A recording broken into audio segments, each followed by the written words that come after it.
గౌరవ రేవంత్ రెడ్డి అన్న, మీరు నిన్న వీళ్ళని మాట్లాడుకుంటా తెలంగాణ భాష మాట్లాడుతున్నాం. మీరు కలం పట్టనోడు కూడా ఏమన్నారంటే వాడు విలేకరి అన్నారు మీరు. మరి నీ అవ్వ గోడల మీద పెయింట్ రాసుకున్నట్టు నువ్వు ముఖ్యమంత్రి కాలేదా అన్న? గోడల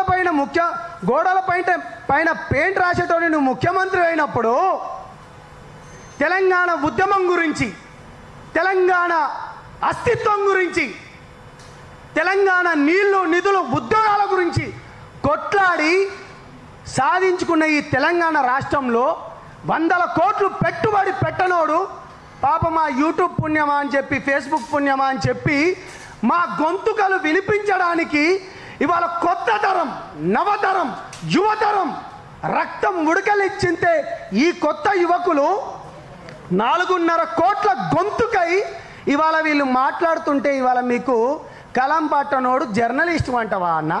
ఇది ఎక్కడి పద్ధతి అన్న?